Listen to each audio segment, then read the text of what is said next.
The dog came in bleeding through the front entrance of Mercy General on a Tuesday morning, carried by a man in full combat fatigues who was also bleeding, though he didn't seem to notice. Nurse Tegan Orvell noticed both things at once. The tourniquet wrapped around the soldier's left forearm, knotted wrong, too loose to do much good, and the German shepherd in his arms with a gash running from its left shoulder down toward the elbow joint, the tactical vest matted dark with dried blood. The dog's eyes were half closed. Its breathing was shallow and too fast. Tegan was standing at the intake desk reviewing discharge paperwork when the automatic doors opened. She had 7 minutes left on her shift. She didn't think about the 7 minutes. She crossed the lobby floor in 4 steps, caught the soldier's arm before he staggered into the wall, and got a look at the dog up close. The wound was deep, not arterial, she could see that, but deep enough and clearly hours old.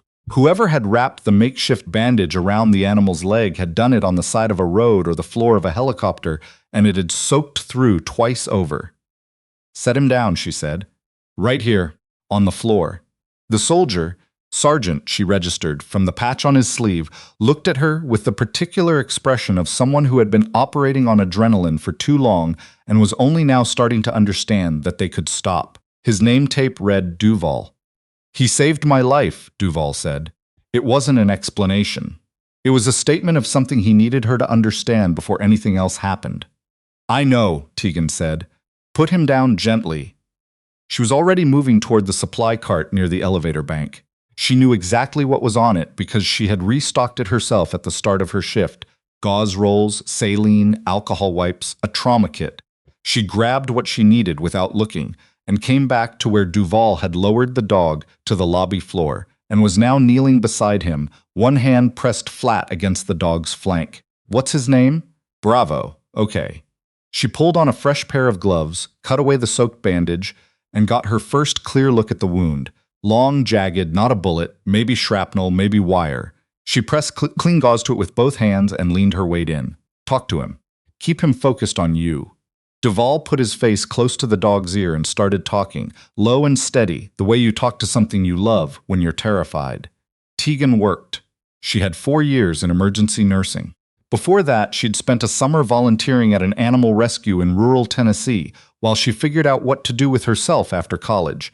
And the vet there, a 60-year-old woman named Dr. Foss, who chewed on the same toothpick for entire 12-hour shifts, had taught her more about wound management in 8 weeks than she learned in her first semester of nursing school.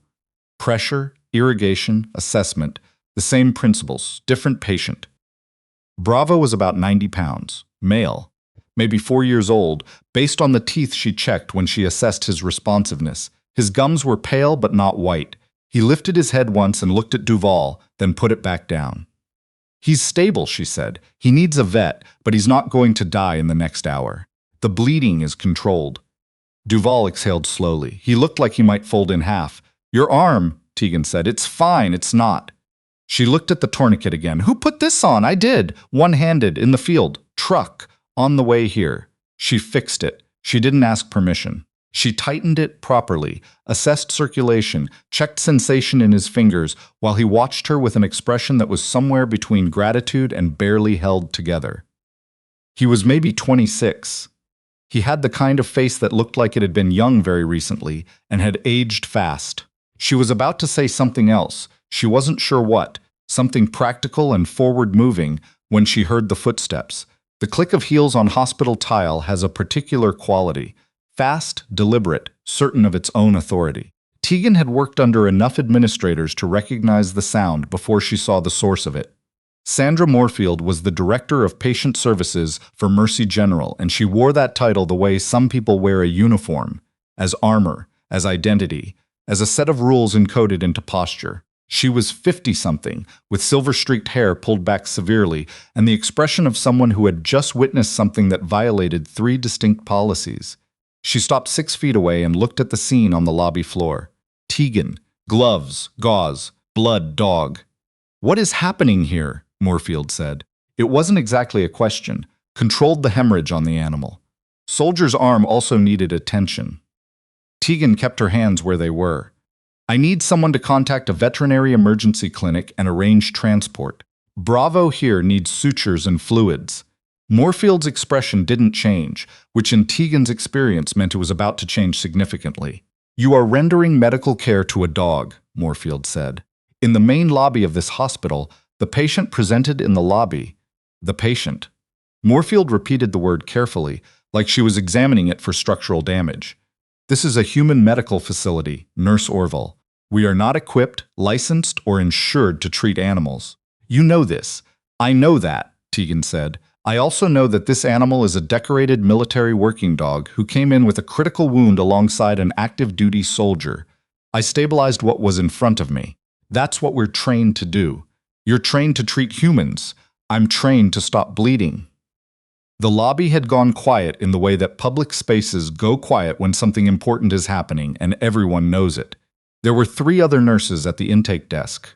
A janitor near the far wall. A woman in a visitor's chair who had stopped pretending to look at her phone. Duval hadn't moved. He was still beside Bravo on the floor, one hand on the dog's side. Moorfield turned to look at him for the first time. Her expression shifted slightly. A recalibration, a brief processing of the rank patch and the combat fatigues and the way he held himself even while kneeling and injured. "Sergeant," she said, with somewhat more courtesy, "we will ensure you are treated promptly in our emergency department, and we will contact an appropriate facility for your animal. But I need to ask you to keep the dog away from the intake area while we—" "He doesn't leave my sight," Duval said. It was said quietly. It was not said as a negotiation. Moorfield turned back to Tegan. "Step away from the animal, Nurse Orvell, now." Tegan looked at Bravo. His breathing had evened out. The gauze was holding. She looked at the tourniquet she'd fixed on Duval's arm, properly positioned now, doing what it was supposed to do. "I'll step away when transport for the dog is confirmed," she said. The lobby went a different kind of quiet. She was called into Moorfield's office at 11:15 that morning. She sat across from the woman, in a chair that was slightly lower than the one behind the desk, a detail she noticed and filed away, and listened while Moorfield outlined the policy violations in the order they had occurred. Rendering care to a non-human patient, using hospital supplies outside their designated purpose, insubordination in a patient-facing area, failing to step away when directed by a superior. Moorfield placed a single-page document on the desk between them. "This is a notice of termination effective today," she said. "I want to be clear that this decision is not personal. It is a matter of institutional liability and professional conduct." Tegan looked at the document. She'd been a nurse for 4 years. Before that, she'd worked every job a person can work in a small Tennessee town: waitress, farmhand, night shift cashier at a gas station where the credit card reader worked maybe 60% of the time. She'd been short on money and long on patience her entire adult life, and she had come to understand that dignity was something you either had regardless of circumstances or you didn't have at all. "I understand," she said. "The hospital will provide 2 weeks severance and a letter of service confirming your employment dates." "I understand," she said again. She picked up her copy of the document. She stood. She didn't say anything else because there wasn't anything else to say, and because she was very aware of the particular fragility of her composure in this moment, the way you're aware of a glass that's already cracked. You don't put pressure on it until you're somewhere private. She cleared her locker methodically. Phone charger, spare pair of sneakers, the photograph of her grandmother she kept taped to the inside of the door. She put everything in her tote bag. She took her stethoscope off the hook she'd put it on at 6:47 that morning and looped it around her neck out of habit, then thought better of it and put it in the bag too. She walked out through the employee exit on the east side of the building because she didn't want to walk through the lobby again. Outside it was a gray September morning, the sky the color of old concrete, and she stood on the sidewalk for a moment and breathed. Bravo was alive. She knew that. A vet clinic 2 miles east had sent a transport van. One of the nurses had texted her while Moorfield was still speaking. The dog was alive, the soldier's arm had been properly treated in the ED, and the bleeding she'd stopped in the lobby had stayed stopped. She walked to her car. She sat in the driver's seat for a long time without starting the engine. Then she drove home to her apartment, changed out of her scrubs, made coffee, and called her mother in Memphis, who said all the right things in the right order. And then Tegan put the phone down and stared at the wall and allowed herself to feel the full weight of what had just happened. She had done the right thing. She knew she had done the right thing.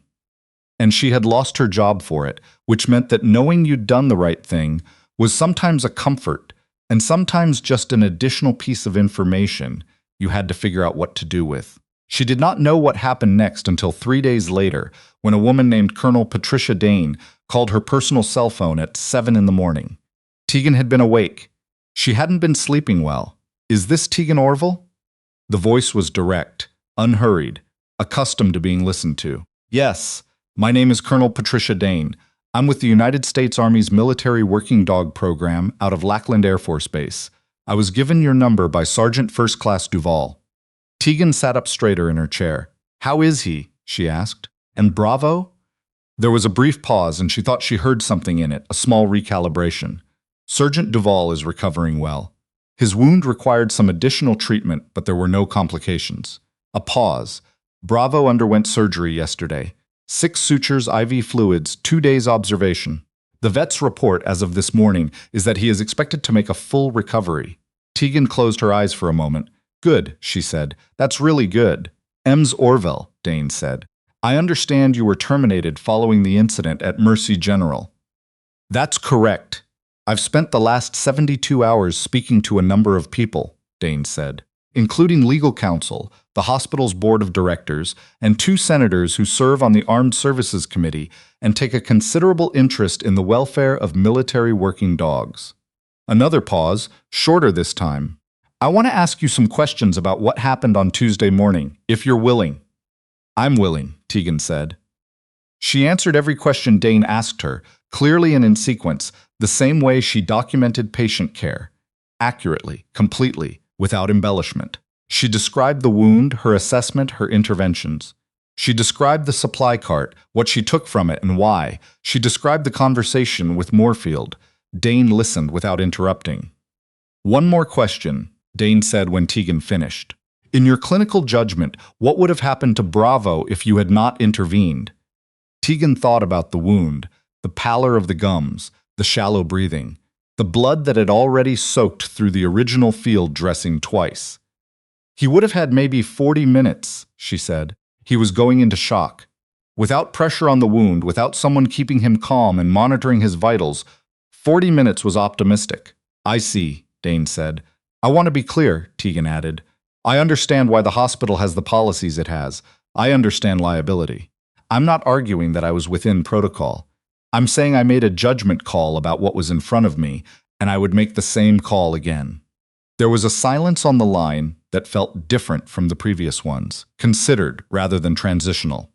"Miss Orvell," Dane said finally, "I appreciate your candor. I'll be in touch within the next 24 hours. She hung up. Tegan sat with her coffee cooling in her hands and thought about what 40 minutes meant to a living thing, and what it felt like to have chosen correctly and still ended up on the other side of a termination letter. The call she didn't expect came the following morning, and it wasn't from Dane. It was from a woman named Ruth Albright, who introduced herself as the executive vice president of the Mercy General Hospital System and asked if Tegan was available to come in for a meeting at 2 o'clock that afternoon. Tegan said she was available. She wore the blazer she reserved for professional occasions, dark blue, bought on sale 2 years ago for an interview she'd ultimately gotten, and drove to the hospital through noon traffic, parked in the visitor lot, and walked through the front entrance. The lobby looked the same as it always had. Pale floors, ambient lighting, the small arrangement of silk flowers on the intake desk that had always struck her as a slightly sad attempt at warmth.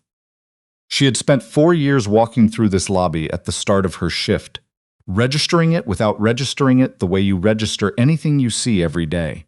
She thought about Bravo lying on that floor. She thought about Duvall's voice, low and steady beside him. She went up to the 4th floor. Ruth Albright turned out to be a woman in her early 60s with reading glasses pushed up into her hair and the kind of handshake that tells you immediately whether someone is paying attention. She was paying attention. She gestured Tegan to a seat across from her, a different chair than the one in Moorfield's office, same height as the one behind the desk, and folded her hands on the table. Moorfield was not in the room. "I want to start by thanking you for coming in," Albright said. I also want to start by acknowledging that Tuesday's situation was handled in a way that this institution is not proud of. Tegan waited. I received a phone call yesterday afternoon from Colonel Prisha Dane of the Army's Military Working Dog Program. I then spent the better part of the evening reviewing the incident report, the lobby footage, and the statements of 12 hospital staff members who were present. I also spoke with 2 members of our board who had separately received calls from congressional offices earlier in the day. She paused. Tegan kept her face neutral. I am here to tell you directly, Albright said, that the termination of your employment was wrong, not merely in its optics. Wrong as a matter of principle and as a reflection of the values this hospital is supposed to hold. You identified a patient in crisis, applied your training effectively, and stabilized a serious hemorrhage with the resources available to you. The fact that the patient had 4 legs does not change the nature of that action. The room was very quiet. We would like to offer you reinstatement to your position, effective immediately, with full back pay for the days you were separated and no documentation of the termination in your personnel file. Albright held her gaze steady. We would also like to offer our sincere apology on the record, which I intend to deliver personally and in writing. Tegan was quiet for a moment. She had thought about this possibility in the abstract, the way you think about things you want without letting yourself want them too specifically, but she hadn't let herself assume it. Can I ask, she said, what happened to Director Moorfield? Albright's expression didn't change. Sandra Moorfield has been placed on administrative leave while we conduct a full review of the decision-making process and the institutional culture that produced it. I can't speak further to personnel matters, but I can tell you that the review is being taken seriously. Tegan nodded slowly. I want to come back, she said. I want to be clear about that. I like this job. I'm good at it. But I also want to be clear that if I come back, I'm going to keep making the same kinds of judgment calls. If someone is bleeding out in this lobby, I'm going to stop the bleeding. That's not something I'm willing to negotiate. Albright looked at her for a moment. That, she said, is exactly the kind of nurse we need here. The ceremony wasn't something Tegan had anticipated. It happened 6 weeks after the incident, on a Friday morning in October when the trees outside the hospital had gone amber and rust. She'd been back on shift for 5 weeks by then, same floor, same colleagues who greeted her return with a kind of quiet warmth that meant more to her than a party would have, and she'd mostly put the worst of it behind her. Sergeant First Class Duval showed up at the hospital with a small contingent that included Colonel Dane, a 2-star general whose name she immediately forgot because she was focused on the other member of the group, the one walking with a slight hitch in his left front leg, but walking, head up, ears forward, eyes bright and dark and entirely present. Bravo. He walked directly to Tegan in the lobby, the same lobby, and sat down in front of her with the precise practiced dignity of an animal who had been very well trained and was also, underneath the training, genuinely good-natured. He looked up at her. His tail moved once, twice. She knelt down on the same floor where she had knelt 6 weeks before, and she put her hands on either side of his face, and she looked at him for a long moment. Hi, she said. He licked her wrist.